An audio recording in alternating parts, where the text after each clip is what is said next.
intenté compartir con vosotros acerca de la importancia de la Iglesia y pudimos ver cómo la Iglesia está en el corazón de Dios, dentro del plan de Dios, dentro de la voluntad de Dios. Vimos que Dios ama a la Iglesia y en los últimos años, por diversas razones, ya es que no se le da importancia a la hora de venir a la Iglesia, ya es que no se le da importancia a la Iglesia.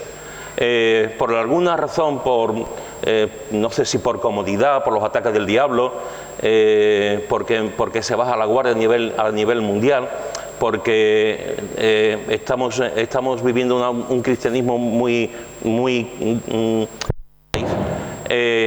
se le da muy poca importancia a la Iglesia. Vuelvo a decir, no solamente la asistencia a la Iglesia, es que se le da poca importancia a la Iglesia. Y intenté ver la semana pasada que todo el Nuevo Testamento y desde luego todas las cartas y todo el libro de los Hechos está basado en la Iglesia. La Biblia no contempla una vida aislada, la Biblia no contempla creyentes aislados, la Biblia no contempla una vida en el Señor fuera de la Iglesia. Hay momentos en fuera de la Iglesia, efectivamente. Cuando tú estás en un sitio donde no hay Iglesia, evidentemente no te puedes juntar con nadie. Pero en la medida en que hay Iglesia en el sitio donde uno vive y si hay una iglesia cercana, pues poder viajar, poder juntarse, ese es el plan de Dios. La vida comunitaria, la vida juntos, la vida en adoración. La Iglesia es lo que Dios ha puesto para el crecimiento de nosotros, para la edificación de nosotros, para ser agente de evangelización a nivel del sitio donde vivimos, a nivel mundial, y sobre todo para darle gloria a Él cada vez que nos juntamos. Y como dije, pues hay diversos motivos por los que la gente no viene a la Iglesia, diversas situaciones por las que no vienen a la Iglesia, pero tenemos que entender que Dios ama profundamente a la Iglesia y que Cristo es la cabeza de esa Iglesia, como vimos también la semana pasada. Venid conmigo a Mateo capítulo 16, Mateo capítulo 16, versículo 13 al 19. Mateo capítulo 16, versículo 13 al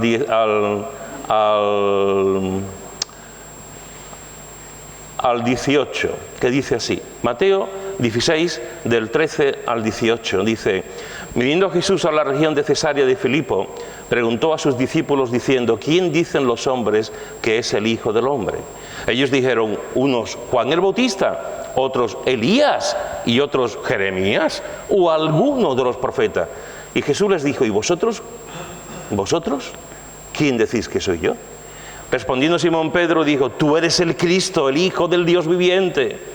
Entonces le respondió Jesús: bienaventurado eres, Simón, hijo de Jonás, porque no te lo reveló carne ni sangre, sino mi Padre que está en los cielos. Y yo también te digo que tú eres Pedro, y sobre esta roca edificaré mi iglesia, y las puertas del Hades no prevalecerán contra ella. Fijaros que este es un pasaje clave para entender lo que es la Iglesia, porque de aquí surge todo. La Iglesia ya está anunciada, como todo está anunciada. De hecho, la Iglesia está en el plan de Dios desde los siglos de los siglos, fijaros.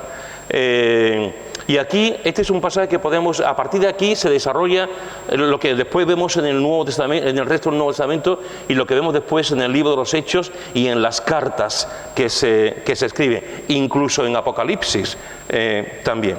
Este es un pasaje donde Jesús realmente es la primera vez que habla de la Iglesia. Este es el primer pasaje. Jesús habla de la Iglesia en dos ocasiones.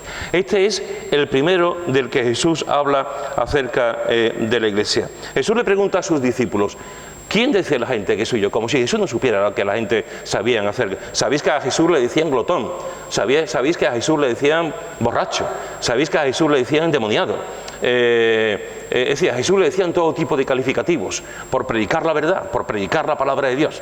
Pero él sabe lo que la gente opina, pero le pregunta a sus discípulos, los que están con él todos los días, los que están conviviendo con él todos los días: ¿quién dice la gente que soy yo?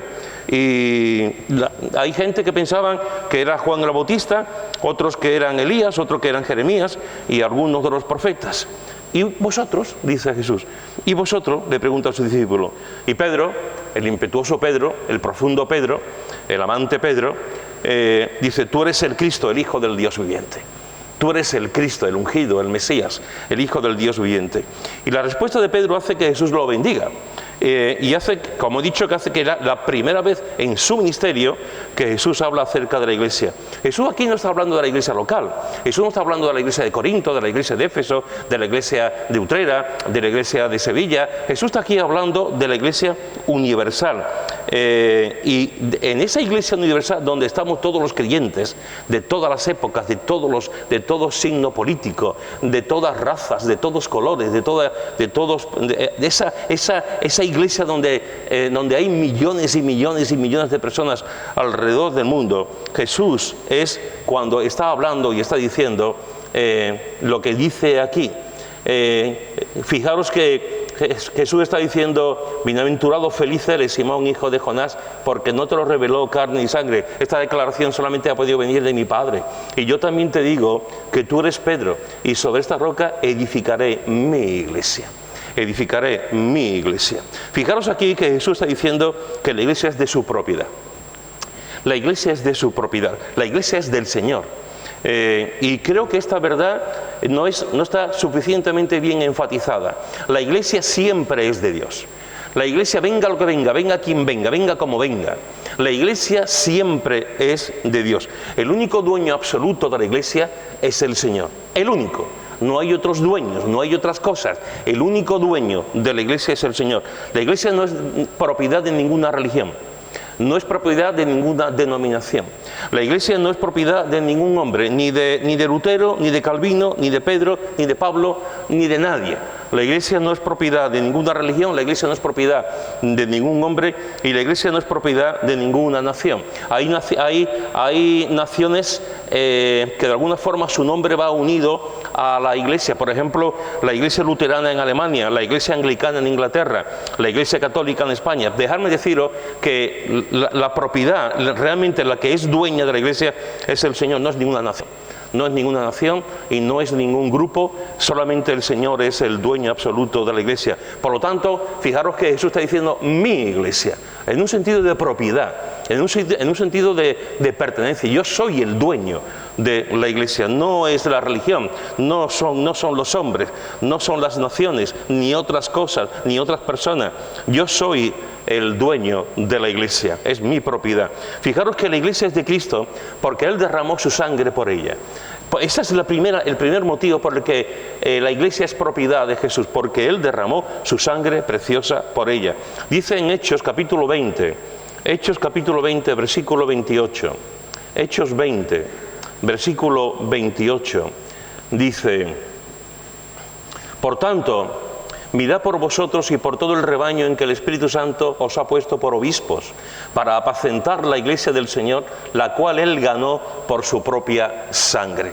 La cual Él ganó por su propia sangre. Fijaros que aquí está dándole su testamento a los ancianos, a los responsables de la iglesia en Éfeso. Le está diciendo lo que va a pasar, lo que va a ocurrir. Yo he estado con vosotros durante 3 años, he intentado enseñaros a vosotros, y ahora en esta despedida os voy a dar pues como una especie de masterclass de lo que va a pasar y de la responsabilidad que tenéis con vosotros como obispos, como ancianos, como pastores de la iglesia. Y una de las cosas que le dice es: mirad por vosotros y por todo el rebaño en que el Espíritu Santo os ha puesto por obispos para apacentar la iglesia del Señor.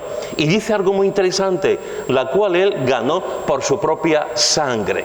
La cual Él ganó por su propia sangre. Es decir, Cristo es el dueño absoluto de la iglesia porque Él derramó su sangre por la iglesia. Aquí todos los que estamos aquí, la mayoría de los que estamos aquí, yo no conozco tu historia personal, hay gente que no conozco muy bien, hay otros que no conozco de nada, yo no sé tu historia, pero la mayoría de las personas que van a la iglesia son personas que han creído en Jesucristo y que han creído en Él como Salvador y Señor. La mayoría de la gente que viene a la iglesia son personas que han sido limpiados de su pecado por la sangre de Cristo. La sangre de Cristo nos ha limpiado de pecado, la sangre de Cristo nos permite el acceso a Dios el Padre, y la sangre de Cristo nos permite que podamos entrar un día en el cielo, porque la sangre de Cristo ha limpiado cada átomo de nuestro pecado, cada cosa de nuestro pecado. Por lo tanto, Cristo murió en la cruz por nosotros y Cristo ha ganado a su iglesia por su sangre. Aquí no estamos porque hemos hecho un papel o un documento, o porque sabemos algo de teología, o porque sabemos unos cuantos versículos de memoria, o porque hemos hecho un papel de ingreso, o porque hemos firmado la doctrina que se puede tener. No, aquí no estamos por eso. Aquí estamos porque Cristo ha muerto en la cruz por nosotros y la sangre de Cristo nos ha limpiado de todo pecado. Él derramó su sangre, su propia sangre, por nosotros. Por lo tanto, la iglesia es de Cristo porque Él derramó su sangre. Lo vemos también en Colosenses capítulo 1, versículo 13 y 14. Colosenses capítulo 1, versículo 13 y 14 nos dice así. Colosenses capítulo 1, versículo 13 y 14 nos dice: Dios nos ha librado de la potestad de las tinieblas y trasladado al reino de su amado Hijo, en quien tenemos redención por su sangre, el perdón de pecados. En quien tenemos redención por su sangre. Cuando hablamos de redención estamos hablando de un lugar donde los esclavos iban. Un lugar donde los dueños de los esclavos los ponían en una especie de sitio público, como de venta en un mercadillo, y allí estaban los esclavos, y la gente venía y miraban a los esclavos y decía: tanto, y pagaban dinero por los esclavos para llevárselo a su casa.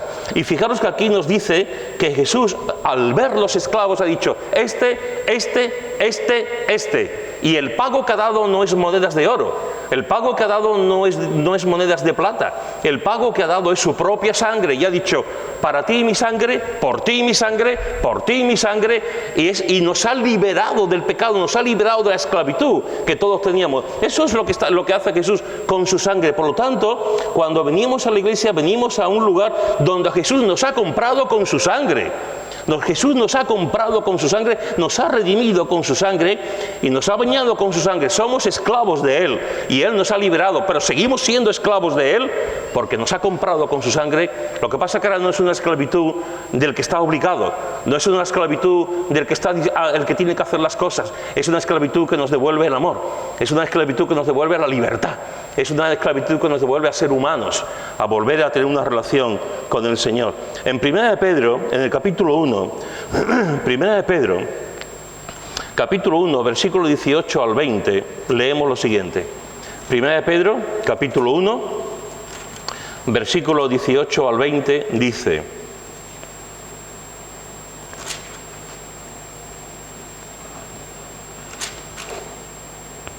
sabiendo que fuisteis rescatados de vuestra vana manera de vivir, la cual recibisteis de vuestros padres, no con cosas corruptibles como oro o plata, sino con la sangre preciosa de Cristo, como de un cordero sin mancha y sin contaminación, ya destinado desde antes de la fundación del mundo,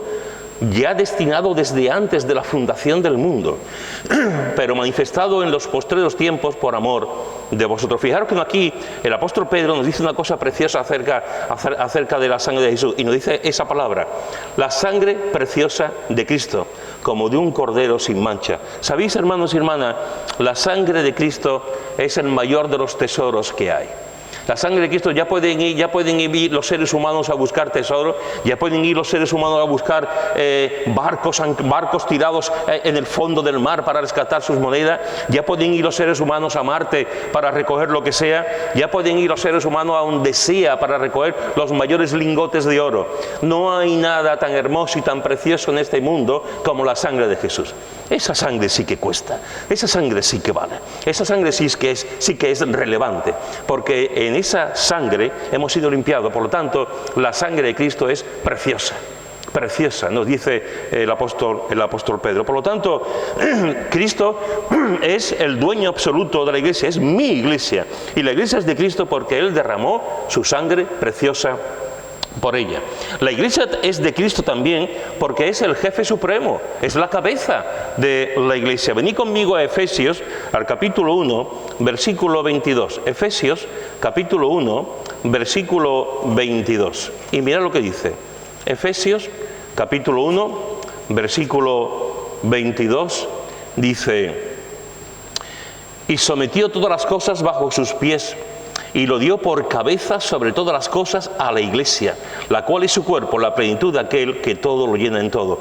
Sometió todas las cosas bajo sus pies y lo dio por cabeza sobre todas las cosas a la Iglesia, la cual es su cuerpo. Es decir, tú y yo somos cuerpos de la Iglesia, pero Cristo es la cabeza de la Iglesia, es el jefe de la Iglesia, es el responsable de la Iglesia. Y eso es algo que realmente nos debe dar muchísima paz y muchísima tranquilidad. Cristo no falla. Cristo es la cabeza y sabe dónde tiene que llevar, cómo tiene que hacerlo a su Iglesia. En el capítulo 4 también de Efesios, en el versículo 15, dice, capítulo 4, versículo 15, dice, sino que siguiendo la verdad en amor, crezcamos en todo en aquel que es la cabeza, esto es Cristo. Siguiendo la verdad en amor, crezcamos en todo en aquel que es la cabeza, esto es Cristo. Hermanos, somos una familia, nos dice el Señor, nos dice la palabra de Dios, que la Iglesia es una familia. Yo creo firmemente que la Iglesia es una familia, de hecho creo que somos familia de familia. Aquí venimos familia, los que tenemos familia, otras personas vienen solos porque de su familia no hay nadie convertido o porque están solos por diversos motivos. La Iglesia es un lugar donde nos juntamos como familia, cada uno con sus historias, cada uno con sus cosas, cada familia con su peculiaridad. Y venimos aquí para adorar. Y si no tenemos gente, venimos solos aquí en la gran familia de la fe, como también nos dice el apóstol Pablo, la gran familia de la fe. Hermanos, somos familia, somos hermanos en Cristo. Esto es una maravilla porque tú y yo resulta que somos hermanos. A veces la gente piensa que los creyentes a veces podemos creer que como que somos enemigos, como que nos peleamos los unos a los otros, y ocurre que así ocurre, ocurre que es verdad, ocurre que muchas veces nos peleamos, tenemos enemistades, tenemos pleitos, tenemos contiendas, tenemos divisiones, tenemos luchas fratricidas, y eso ha dado tan mal testimonio fuera de la Iglesia y en la propia Iglesia. Pero la palabra de Dios nos dice que somos familia. Somos familia. Tú eres mi hermano en Cristo, yo soy tu hermano en Cristo. Somos familia. ¿Cuántas veces he escuchado a personas decir, la familia de la Iglesia es más importante que mi propia familia?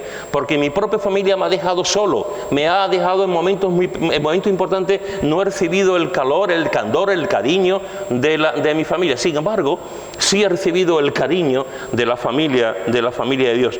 Hermanos, somos una familia y tenemos un Padre, y ese Padre cuida a su familia. Ese Padre está con nosotros continuamente y a cada hijo lo trata de una manera, porque todos somos diferentes. Los buenos padres saben quiénes son sus hijos, saben discernir sus hijos y saben cómo emplear, cómo hablar, cómo enseñar a cada uno de sus hijos, porque los hijos son diferentes. Pues imaginaros a nuestro buen Padre, nuestro Padre, la canción que hemos cantado antes, ¿no? Mi Padre me ama. Nuestro Padre nos ama, hermanos, y somos una familia, aunque a veces parezca que no, aunque a veces parece que cogemos el martillo en vez del guante, aunque a veces parece que estamos ahí mirando con cierta ira, somos hermanos en Cristo, con el mismo Padre y la misma familia. La familia es familias de familia, y la Iglesia es algo precioso en ese plan de Dios en el que nos permite ser familia. Pero no solamente somos familia, somos discípulos y tenemos una misma escuela, y esa misma escuela la encontramos en la palabra de Dios y tenemos un maestro que nos enseña. Somos discípulos. La mayoría de los creyentes, de las personas que creen en Cristo, son discípulos. Digo la mayoría porque hay personas que van a la iglesia y en realidad no son convertidos y no conocen al Señor, pero la persona que conoce a Cristo, la persona que de verdad ha conocido a Jesús y que se ha limpiado con la sangre preciosa de Jesús, es un discípulo de Cristo, sabiendo la diferencia entre un cristianismo nominal, sabiendo la diferencia entre una persona que viene a la iglesia y se sienta y no hace nada, y sabiendo la diferencia de una persona que muere a su propio yo, que muere a sus inclinaciones, que muere a sus derechos y se convierte en un discípulo de aquel que es un aprendiz, que es la palabra, un aprendiz del maestro. Tú y yo, la iglesia es un lugar de discipulado, donde los discípulos venimos a recibir las instrucciones, donde los discípulos venimos a escuchar la voz del Maestro, donde los discípulos venimos a adorar al Maestro, donde los discípulos venimos a tener un encuentro semanal o durante la semana, en varias ocasiones, con el Maestro. Por lo tanto, somos una familia, hermanos, somos una familia. Eso es una bendición, que podamos ser, y ninguno tiene por qué sentirse solo, ninguno tiene por qué sentirse mal, ninguno tiene por qué sentirse acabado, porque estamos todos, somos una familia. Y eso nos debe de hacer reflexionar, en qué medida estoy yo portándome con los demás, en qué medida estoy actuando con los demás, en qué medida me relaciono con los demás, en qué medida amo a los demás, en qué medida me relaciono con mis hermanos en la fe, porque somos una familia. Y no solamente somos una familia, sino que somos discípulos de Cristo y estamos aquí aprendiendo del Maestro. Pero no somos solamente una familia o discípulos, somos ovejas de un rebaño. Somos ovejas de un rebaño y tenemos un buen pastor. Tenemos un buen pastor, el mejor pastor, el único pastor, el que realmente es aquel que desde que nos levantamos hasta que nos acostamos, incluidos los sueños, Dios, nuestro buen pastor nos va llevando, nos va conduciendo a sitios buenos, a sitios de agua, a sitios de comida, a sitios donde si viene el lobo, nuestro buen pastor nos cuida y nos protege, donde vienen las alimañas y los animales que van a intentar acabar con las ovejas. Pero somos ovejas de un rebaño.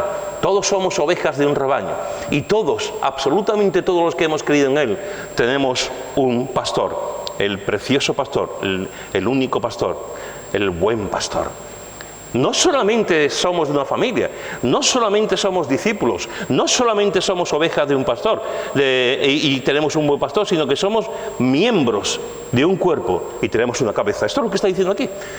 Esto es lo que está diciendo aquí el apóstol Pablo. Dice en el versículo 14, para que ya no seamos niños fluctuantes, del capítulo 4, para que ya no seamos niños fluctuantes llevados por doquiera de todo viento de doctrina, por estratagema de hombres que para engañar emplean con astucia las artimañas del error, sino que siguiendo la verdad en amor, crezcamos en todo en aquel que es la cabeza, esto es Cristo, de quien todo el cuerpo, bien concertado y unido entre sí por todas las coyunturas que se ayudan mutuamente, según la actividad propia de cada miembro, recibe su crecimiento para ir edificándose en amor. Hermanos y hermanas, somos miembros de un cuerpo y cada parte del cuerpo es importante, cada parte del cuerpo es fundamental para que sea un buen cuerpo, y en ese cuerpo Cristo es la cabeza de la iglesia.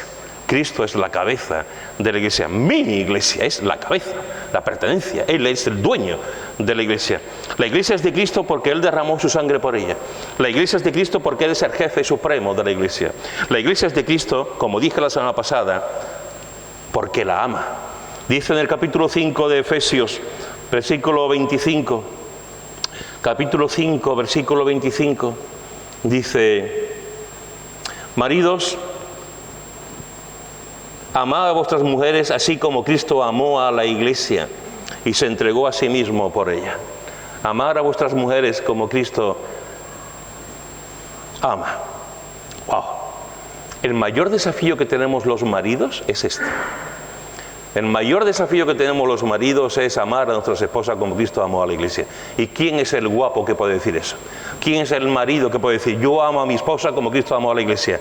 Si de alguna forma te atreves a decir eso, cuidadito, cuidadito, porque como Cristo amó a la iglesia, no la ama nadie.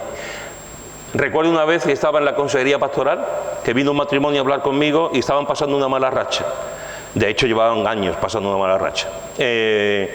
Y él me decía: es que nunca me hace caso. Es que le digo una cosa y ella hace lo que quiere, como quiere. Y la Biblia dice que se tiene que someter al marido. Me miró. La mujer mirando al suelo. Y él me miró como diciendo: ¿a que llevo razón? La mujer se tiene que someter al marido. Y yo le dije: efectivamente, la palabra de Dios nos dice que la mujer tiene que someterse al marido. Pero te voy a preguntar una cosa. ¿Tú amas a tu esposa como Cristo ama a la iglesia? Y ella mirando al suelo. Y ahora, el que se quedó ya un poquito mirando fue él. Eso de decir, que mi esposa me hacer caso porque la Biblia dice que se tiene que someter. Pero ¿y tú? ¿Tú amas a tu esposa como Cristo amó a la Iglesia? Con todo lo que eso implica, con todo ese significado. Y a mí, la palabra de Dios nos dice, como dije la semana pasada, ¿por qué amamos la Iglesia? ¿Por qué tenemos que amar la Iglesia? Porque Cristo la ama. Porque Cristo ama a la Iglesia. Yo no conozco otra verdad tan importante. Yo no conozco otro motivo para venir a la Iglesia. Yo no conozco otra cosa que nos puede impactar tanto. Venimos a la Iglesia, somos miembros de la Iglesia, colaboramos en la Iglesia, servimos en la Iglesia, adoramos en la Iglesia, porque Cristo ama a la Iglesia. Y si Cristo ama a la Iglesia, ¿cómo no podemos amar lo que Cristo ama?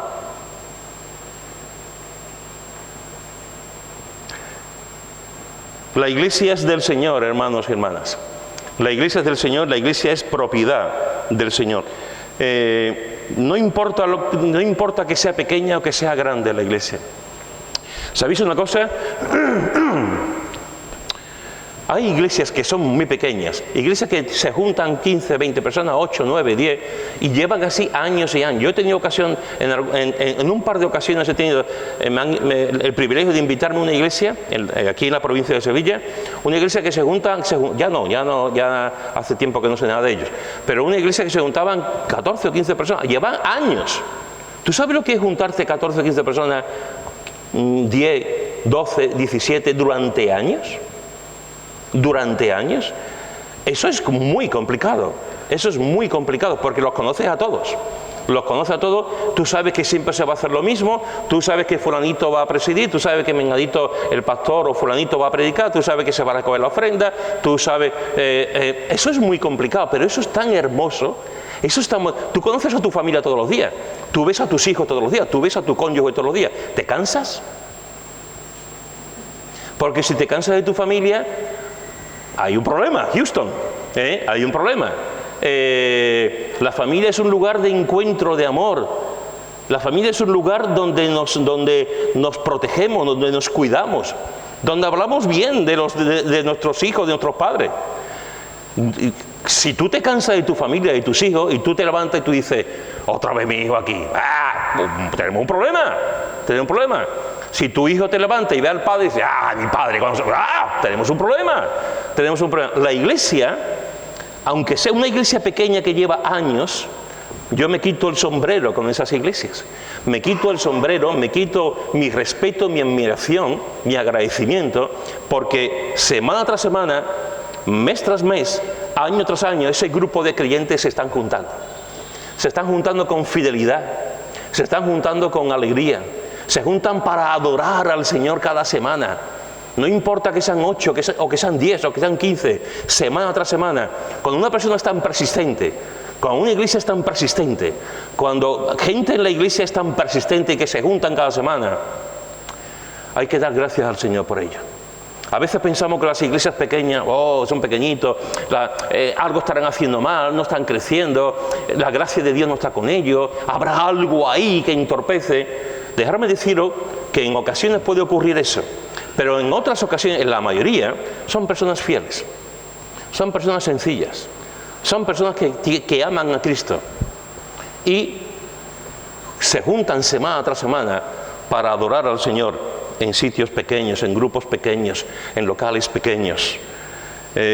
Igual que una iglesia grande, no me escucharás a mí nunca hablar mal de iglesias que tienen 20.000, 30.000 creyentes, y tú dices, una iglesia que tiene 20.000, 30.000 creyentes, no se conocerán, será todo muy impersonal, será todo muy frío, es imposible hacer una iglesia.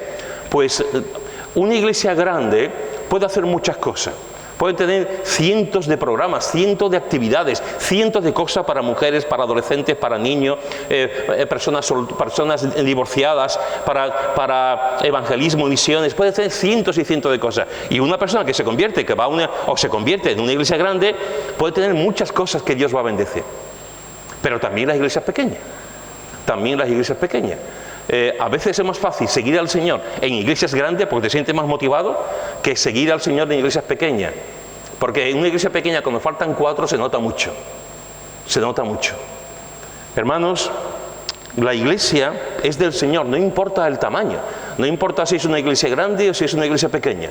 La iglesia, esa iglesia, Cristo ha muerto por ellos, ha derramado su sangre por ellos y es el dueño de esa iglesia. No importa tampoco que la iglesia sea despreciada. De hecho, la iglesia es despreciada. Despreciada por los hombres, despreciada por las potencias, despreciada por los gobiernos, despreciada por grupos, despreciada por ateos, por agnósticos, despreciada por grupos, por personas de otra religión. La iglesia es despreciada por los hombres, pero Cristo está ahí y la iglesia continuará siempre. La iglesia en la India es uno de los países más grandes del mundo. Una democracia débil, pero está ahí, con una economía que cada vez está siendo un poquito mayor. Es uno de los países relativamente pobre que tiene una bomba atómica, no lo olvidemos. La iglesia en la India está siendo perseguida. Nuestros hermanos en la India están siendo perseguidos, que muchas veces hablamos del mundo musulmán, hablamos del mundo comunista, pero en la India, hermanos nuestros están siendo perseguidos por su fe. Y se les persigue, se les maltrata, se les mata, se les hace obligarse a ir a otros lugares, etcétera, etcétera, etcétera. La iglesia es despreciada. En los países comunistas la iglesia sigue siendo despreciada. Sigue siendo despreciada. Y se le sigue dando patadas a la iglesia. Y se sigue intentando acabar con la iglesia. Pero ahí sigue la iglesia, porque la iglesia es propiedad de Jesús. Y Él cuida, y Él sabe cómo tiene que hacer con su iglesia. En el mundo musulmán lo mismo. ¿Cuántos hermanos nuestros se tienen que juntar en un sitio, en un lugar, en un río, en una playa, en una casita pequeñita, en una habitación, sin cantar? Tú y yo podemos cantar. Tú y yo podemos decir: he decidido seguir a Cristo. Lo máximo que puede pasar, aparte de que alguien cante mal, lo máximo que puede pasar es que alguien venga y nos tire una piedra. Es lo máximo que puede pasar. Que alguien venga, se meta ahí y empiece a reírse de nosotros. Eso es lo máximo que puede pasar. Que alguien aquí, pues, o no tienes una piedra, cualquier cosa, o que te digan tonto o imbécil. Eso es lo máximo que puede pasar. Pero por decir he decidido, te pueden matar. Y estás en una reunión pequeñita de 5 o 6 personas y estás he decidido seguir a Cristo. Y estás cantando flojito porque alguien te puede escuchar. Y estás cantando muy pequeñito porque alguien te puede escuchar. Y cuando participas del pan y del vino, tú dices: el vino, qué vino más malo. ¿Quién lava con este vino? El pan está duro, mira, tiene hasta un gusano. Cuando participan del pan y del vino, ¡pam! No miran el gusto, no miran si es un vino de calidad, no miran si tiene, miran que están juntos celebrando la Santa Cena y comen el pan como si fuese un manjar. ¿Por qué? Porque cada vez que se reúnen se están jugando la vida. Cada vez que se reúnen se están jugando la vida. Y tú no puedes jugarte la vida por cosas nimias, por cosas tontas. Tú te juegas la vida por cosas importantes. Tú te juegas la vida por lo que tú más amas. Tú te juegas la vida por tu familia. Tú te juegas la vida por la gente que tú quieres con toda tu alma. Tú te juegas la vida por Cristo. Por Cristo. Y si te juegas la vida por Cristo, te juegas la vida también por la iglesia. La iglesia es de Dios, hermanos. No importa que sea pequeña o que sea grande. Él es el dueño. La iglesia, no importa que seamos despreciados, perseguidos o maltratados. Cristo es el dueño de la iglesia. No importa que muchas veces parezca carnal. Él sigue amando a su iglesia. Si tú quieres saber una iglesia carnal, vete al Nuevo Testamento y lee las cartas del Nuevo Testamento, y sobre todo fíjate en la iglesia de Corinto. ¿Puede haber una iglesia más carnal que la iglesia de Corinto? ¿Puede haber una iglesia más problemática que la iglesia de Corinto? ¿Puede haber una iglesia tan difícil como la iglesia de Corinto? Y sin embargo el Señor ama a la iglesia de Corinto, amaba profundamente a la iglesia de Corinto. El Señor ama a sus hijos, siempre los ama. Y a sus hijos, por eso los pone en disciplina, porque nos ama. Y a veces la iglesia, Dios nos pone en disciplina porque nos ama, igual que los buenos padres ponen en disciplina a sus hijos porque aman también a sus hijos. Él sigue amando a su iglesia a pesar de que a veces la iglesia es un lugar de enfrentamientos, de problemas, de divisiones, de dificultades y de luchas fratricidas. Pero Él sigue amando a su iglesia. Te he dicho que la iglesia es propiedad de Cristo. Jesús dice, es mi iglesia. Te he dicho que la iglesia no es propiedad de ninguna religión, que no es propiedad de ningún hombre y no es propiedad tampoco de ninguna nación. Te he dicho que la iglesia es de Cristo porque Él derramó su sangre por ella. Te he dicho que la iglesia es de Cristo porque Él es el jefe supremo. Te he dicho que la iglesia es de Cristo porque la ama. Y te dice otra cosa. Es Cristo quien edifica a su iglesia. Es Cristo quien edifica a su iglesia. Fijaros que dice, edificaré mi iglesia. Edificaré mi iglesia. La iglesia es un edificio, hermanos y hermanas, un edificio, no estoy hablando del local, la iglesia es un edificio de las personas, donde cada uno de nosotros somos importantes. La iglesia es un edificio donde Jesús es el constructor y Jesús sabe cómo edificar a su iglesia. Es Cristo quien da la vida eterna, hermanos. Es Cristo quien lava los pecados. Es Cristo quien da la paz. Es Cristo quien nos hace libres. Es Cristo quien nos hace ser hijos de Dios. Es Cristo el autor y consumador de la fe. Es Cristo quien nos guarda. Es Cristo quien nos da ejemplo para continuar, para seguir. Es Cristo quien va por delante marcándonos el camino. Es Cristo quien edifica a su iglesia. En esa edificación de su iglesia, el Señor nos permite a nosotros, por alguna razón, el Señor nos permite a nosotros ser sus colaboradores. Mira lo que dice en 1 Corintios, capítulo 3, versículo 9. 1 Corintios, capítulo 3, versículo 9. Dice, porque nosotros somos colaboradores de Dios. Y vosotros sois labranza de Dios, edificio de Dios. Fijaros qué imagen más hermosa está dando acerca de la iglesia. Somos labranza, huerto de Dios, somos edificio de Dios y nos dice también que somos colaboradores de Dios. Hermanos, esto es un privilegio. Esto es un privilegio. Dios nos ha puesto a cada uno de nosotros como colaboradores de Dios, como colaboradores en su iglesia. Esto es un privilegio, esto es un honor, ser colaboradores de su iglesia. No sé si somos conscientes de ese honor.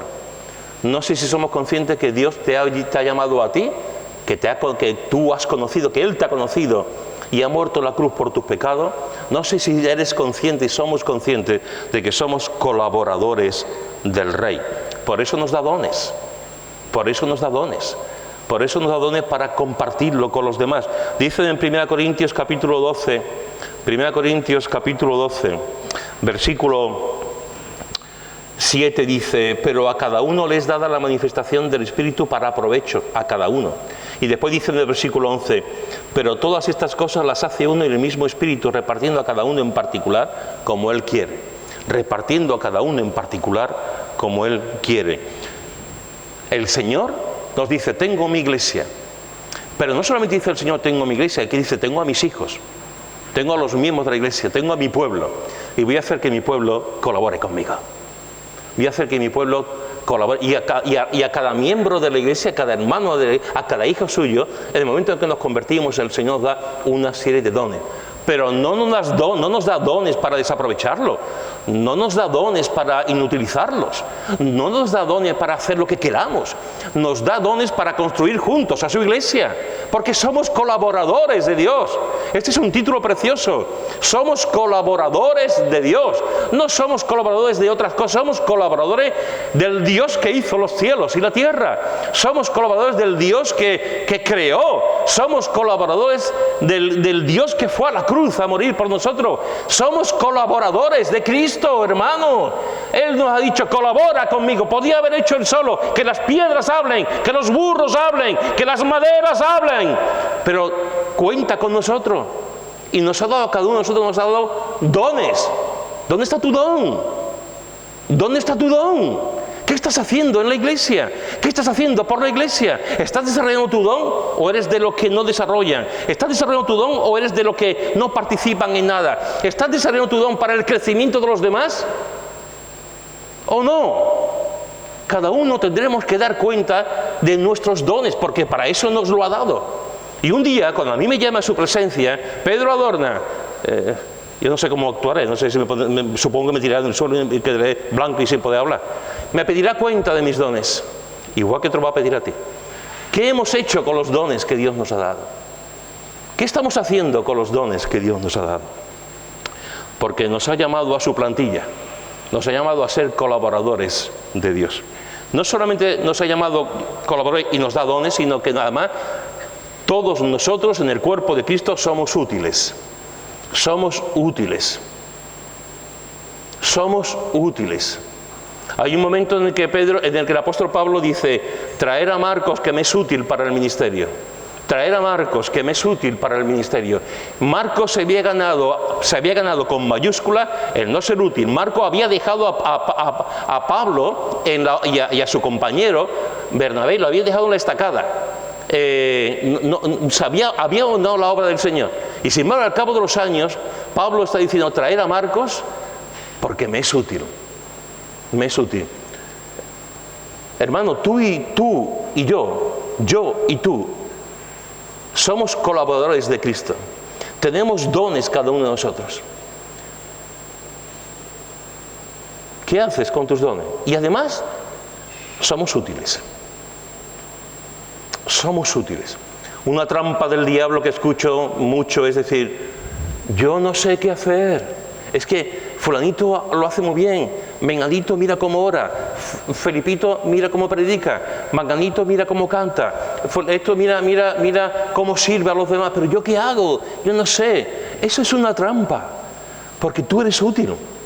Tú eres útil. Yo es que soy muy jovencito, yo es que soy muy mayor, yo es que tú eres útil, porque cada piedra de un edificio es útil. Cada piedra de un edificio es útil para la construcción de ese edificio. Nosotros, tú y yo, somos útiles. Útiles. Lo único que tenemos que decir: Señor, aquí estoy. Ayúdame a servirte y ayúdame a trabajar para ti en la construcción de tu iglesia. No solamente nos ha dado dones, no solamente nos somos útiles, sino que además todos nosotros tenemos un lugar. Somos miembros de un cuerpo. Somos miembros de un cuerpo. ¿Tú te imaginas que entre aquí un ojo gigante? Entra por la puerta un ojo. Yo no sé si tendrá un ojo gigante, tendrá pie, no tengo ni idea cómo andará un ojo gigante. Pero ¿tú te imaginas un ojo gigante? Yo miro para atrás y veo un ojo gigante y salgo corriendo. Del miedo que tiene que dar un ojo gigante. ¡Wow! ¿Tú te imaginas una boca andando por aquí? Una boca grande, de 4 metros, una boca. ¡Wow! Salimos todos, vamos, hechos polvo.